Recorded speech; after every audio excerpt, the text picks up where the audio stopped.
மாண்புமிகு சிபி ராதாகிருஷ்ணன் அவர்கள்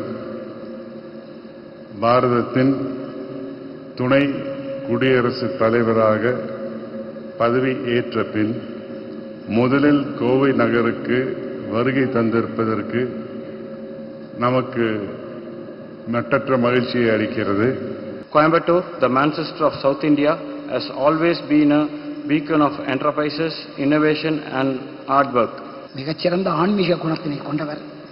நாங்கள் நிர்வகித்து வரும் சாய்பாபா கட்டளையின் சார்பில் நான் மீண்டும் ஒரு முறை ஐயாவுக்கு நீண்ட ஆயுளை அவர் குடும்பத்தாருக்கும் கொடுக்க வேண்டும் பாபாவை வேண்டி கேட்டுக்கொள்கின்றோம். திருப்பூர் பகுதியை பிறந்த இடம். திருப்பூரில் மட்டுமல்ல, கோவையிலே பாராளுமன்ற உறுப்பினராக இருந்த காலகட்டத்தில் விவசாய பிரச்சனைக்காக அவரை சந்தித்திருக்கின்றோம். அந்த காலகட்டங்களில் எங்களுக்கு உறுதுணையாக இருந்து நல்ல விதத்திலே பிரச்சனையை முடித்துக் கொடுத்து கொண்டிருக்கின்றார்கள்.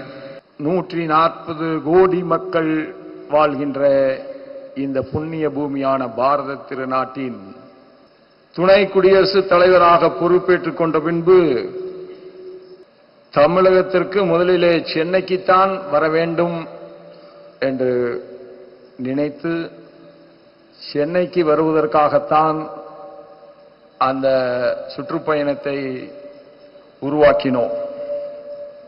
ஆனால் 3 நாட்களுக்கு முன்பாக பாரத பிரதமர் அவர்களை சந்தித்த நேரத்தில் பாரத பிரதமர் அவர்கள் சீசல் நாட்டிற்கு நீங்கள் சென்று வர வேண்டும் என்று சொன்னார்கள். சீசல் நாட்டிலே புதிய அரசு பொறுப்பேற்றுக் கொண்டிருக்கிறது. புதிய ஜனாதிபதி பொறுப்பேற்றுக் கொண்டிருக்கிறார். அந்த விழாவிலே கலந்து கொள்ள வேண்டும் என்று சொன்னார்கள்.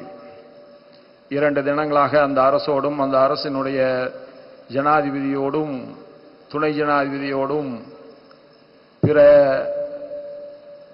அரசு நிர்வாக அதிகாரிகளோடும் கலந்து பேசி நேராக சீசல்ஸிலே இருந்து நம்முடைய கொங்கு மன்னனுடைய தலைநகரான கோவை மாநகருக்கு வருகை புரிந்திருக்கிறார்.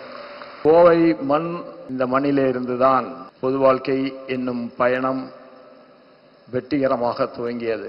இந்த மண்ணை ஒருபோதும் மறக்க இயலாது. இந்த மண்ணிலே இந்த மக்கள் சிந்திய ரத்தம்தான் இன்றைக்கு இந்த தேசத்தில் ஒரு வலுவான மத்திய அரசு தொடர்வதற்கு காரணமாக இருந்திருக்கிறது. இப்படி எதை செய்தாலும் எல்லோருடைய நலனையும் காக்க வேண்டும் என்கின்ற உணர்வு நாடு முழுமைக்கும் எடுத்துக்காட்டாக இருப்பது இந்த கோவை மாநகரம் என்பதிலே நான் பெருமை கொள்கின்றேன்.